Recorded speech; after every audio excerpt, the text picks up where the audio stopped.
베이컨의 학문의 진보 21장. 선에 대한 고찰. 개인적 선과 사회적 선. 프롤로그. 20장에서 베이컨은 인간의 의지와 욕망을 다루는 도덕 철학을 이야기하면서 과거의 도덕 철학이 선의 이상을 묘사할 뿐 행동과 능동적 삶을 교육하는 정신의 양육이나 배양에 대해서는 다루지 않았다고 비판합니다. 그는 참된 도덕학은 선의 본질뿐 아니라 인간의 의지를 단련시켜 선을 실현하는 정신의 경작을 포함해야 한다고 주장하며 자세한 내용은 22장으로 미뤄둡니다. 그리고 선의 본질에 대해 개인적 선과 공동체적 선으로 분류하며 진정한 선의 기준은 개인의 안위가 아닌 공공의 이익을 우선하는 것이며 이것이 모든 도덕적 가치를 판단하는 척도가 되어야 한다고 주장합니다. 21장에서는 그 중에서도 개인적인 선에 대해 좀 더 깊이 들어가 본 후 또 공공의 선, 즉 의무에 대해서도 다루려고 합니다. 1. 개인적 선. 능동적인 선과 수동적인 선. 개인의 선은 크게 두 가지로 나눌 수 있습니다. 바로 능동적인 선과 수동적인 선입니다. 능동적인 선이란 무엇일까요? 세상에 무언가를 만들어내고 영향을 미치고 나 자신을 확장해 나가는 즐거움입니다. 반면 수동적인 선은 나 자신을 지키고 편안함을 느끼는 즐거움이죠. 어떤 것이 더 가치 있을까요? 능동적인 선이 더욱 가치 있습니다. 왜 그럴까요? 자연을 보세요. 끊임없이 에너지를 발산하는 하늘이 행동의 주체이고 그 에너지를 받아들이는 땅은 수동적인 대상입니다. 우리는 하늘을 더 가치 있게 여기죠. 생명체의 쾌락 중에서 살핀다면 자손을 낳는 생식의 쾌락이 음식을 먹는 섭식의 쾌락보다 더 큰 쾌락입니다. 성경에서도 주는 것이 받는 것보다 복이 있다고 말하잖아요. 인간의 삶에서도 인간의 정신은 자신이 간절히 바랐던 무언가를 성취하는 것을 감각적인 쾌락보다 더 가치 있게 여깁니다. 이러한 능동적인 선의 우선순위는 우리가 유한하고 운명에 노출된 존재라는 인식을 통해 더욱 확고해집니다. 만약 쾌락이 영원하고 확실하다면 그 가치가 더 높아지겠지만 그렇지 않기에 더섭는 쾌락보다는 시간으로부터 벗어난 확고한 업적을 이루려는 욕망을 갖게 됩니다. 감각적인 쾌락, 그러니까 먹고 자고 노는 즐거움은 계속 반복되다 보면 지루해지기 마련입니다. 옛말에도 이런 말이 있죠. 똑같은 일상이 반복되면 딱히 불행하지 않아도 죽고 싶다는 생각이 들 수 있다. 하지만 우리가 무언가를 이루기 위해 도전하는 삶은 다릅니다. 거기에는 시작의 설렘, 과정의 즐거움, 실패의 아픔, 재도전의 용기, 그리고 마침내 목표에 도달했을 때의 환희가 있습니다. 그래서 목표 없는 인생은 무기력하고 방황할 뿐이다라는 말이 있는 겁니다.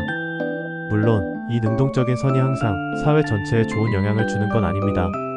역사 속의 독재자들을 떠올려보면 쉽습니다. 로마의 술라 같은 인물이죠. 그는 세상을 자기 입맛대로 바꾸려고 했습니다. 이건 자기 뜻을 펼치려는 능동적인 선의 한 형태라고 볼 수도 있지만 그 결과는 어땠나요? 수많은 사람들을 불행하게 만들었죠. 즉, 개인의 능동적인 선 추구가 사회 전체의 선과는 정반대의 길을 갈 수도 있다는 겁니다.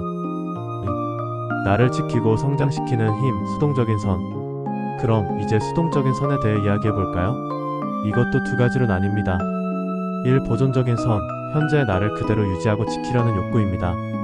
이 완성적인 선, 현재의 나보다 더 나은 존재로 성장하고 완성되려는 욕구입니다. 생각해보면 모든 존재에게는 본능적으로 세 가지 욕구가 있습니다. 첫째, 지금 이대로의 나를 지키려는 욕구, 즉 형상의 보존 및 유지. 둘째, 지금보다 더 나은 나로 발전하려는 욕구, 즉 형상의 발전 및 완성. 셋째, 나 자신을 세상에 널리 퍼뜨리고 영향을 주려는 욕구, 즉 형상의 확장. 여기서 첫 번째, 지금의 나를 지키려는 형상의 보존 및 유지는 수동적인 선이며 두 번째, 나를 발전시키려는 형상의 발전 및 완성은 수동적 선의 최상급 수준에 해당합니다. 세 번째, 나 자신이 세상에 영향을 주려는 형상의 확장이 바로 능동적인 선입니다. 인간은 본능적으로 더 높은 존재가 되기를 꿈꿉니다. 신과 같은 혹은 천사와 같은 완전한 존재로 나아가고 싶어 하죠. 이것이 바로 완성적인 선을 향한 갈망입니다. 하지만 여기서 큰 착각이 발생합니다. 나를 발전시키려는 욕구, 즉 완성적인 선에는 외부적인 선, 신체적 선, 내면의 선이 있는데 내면의 성장이라는 본질적인 발전을 이루지 못하면 사람들은 자꾸만 외부적인 것, 즉 지위나 명예 같은 자리를 탐하게 됩니다. 마치 아픈 사람이 이리저리 자리를 옮겨 다닌다고 병이 낫지 않는 것처럼 내면의 성숙 없이 자리만 탐하는 야망은 영원히 채워지지 않는 갈증과 같습니다. 3. 어떤 즐거움이 더 좋을까? 소크라테스의 논쟁. 자, 그럼 조금 더 구체적으로 들어가서 첫 번째, 나를 지키려는 형상의 보존 및 유지는 우리의 본성에 부합하는 것을 소유하고 즐기는 상태를 말합니다. 이러한 소유의 선은 만족이냐 추구냐 하는 두 가지 문제로 늘 논쟁하였습니다. 우리가 일상에서 느끼는 즐거움에 대해 생각해 봅시다. 즐거움에는 두 종류가 있습니다. 고요한 즐거움, 마음의 평화처럼 나쁜 것이 섞이지 않은 순수한 만족감입니다. 짜릿한 즐거움, 부족함을 채우려는 강렬한 욕구가 충족될 때 느끼는 역동적인 쾌감입니다. 어떤 것이 더 좋은 행복일까요? 여기서 아주 재미있는 논쟁이 하나 나옵니다.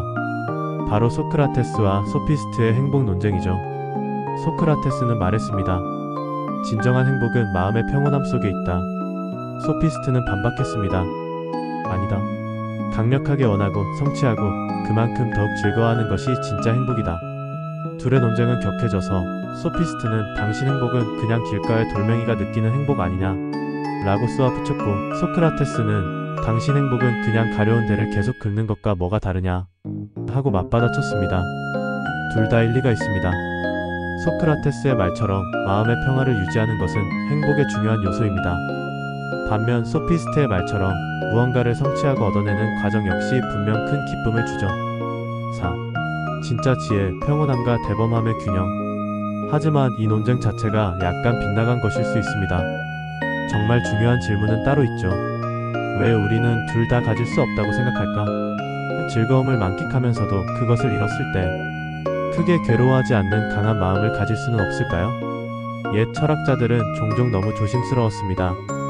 그들은 죽음의 두려움을 없애주겠다며 평생 죽음을 준비하며 살라고 가르쳤습니다.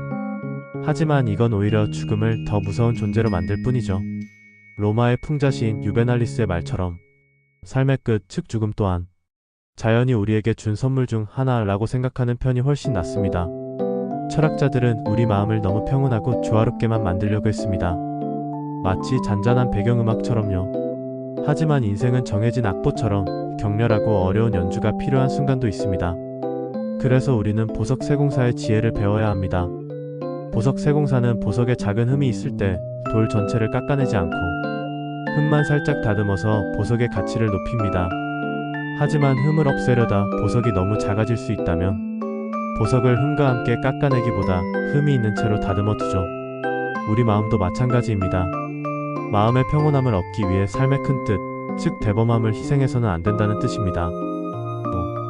사회 속의 나, 의무란 무엇인가? 지금까지는 개인의 선에 대해 이야기했습니다. 이제 시야를 넓혀 사회 속에서의 선, 즉 의무에 대해 이야기해보겠습니다. 덕이 나 자신을 잘 다스리는 내면의 문제라면 의무는 타인과 사회에 대한 나의 역할과 책임에 관한 것입니다. 이 의무 역시 두 가지로 나뉩니다. 보편적 의무, 한 명의 인간이자 시민으로서 누구나 지켜야 할 공통의 의무. 개별적 의무, 의사, 교사, 부모 등 각자 맡은 직업과 역할에 따른 특별한 의무. 보편적 의무에 대해서는 이미 많은 책과 가르침이 있습니다. 하지만 개별적 의무에 대해서는 체계적으로 정리된 글을 찾기 어렵습니다. 왜 그럴까요? 사실 그 분야를 가장 잘 아는 사람은 바로 그 일을 직접 하는 사람이기 때문입니다.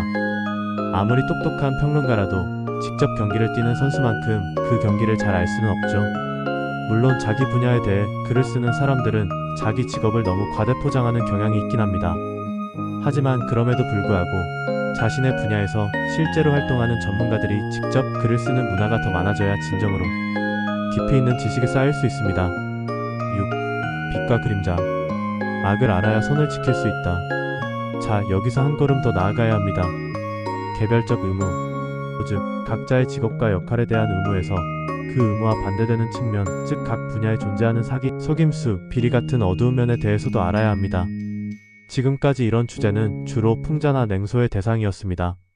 진지하게 분석하고 해결책을 찾기보다는 그냥 비웃고 조롱하는 데 그쳤죠. 하지만 이건 정말 중요한 문제입니다. 악의 작동 방식을 제대로 알지 못하면 결코 선을 지킬 수 없습니다. 전설에 나오는 괴물 바실리스크가 먼저 사람을 발견하면 사람의 몸에 독이 퍼지는 것처럼 내가 먼저 온갖 기만과 사악한 실체를 발견하면 물리칠 수 있지만 내가 모르는 사이에 공격당하면 속수무책으로 당할 수밖에 없습니다. 그래서 우리는 마키아벨리 같은 사상가에게 빚을 지고 있습니다. 그는 인간은 마땅히 이래야 한다는 이상론 대신 인간은 실제로 이렇게 행동한다는 현실을 적나라하게 보여주었기 때문입니다.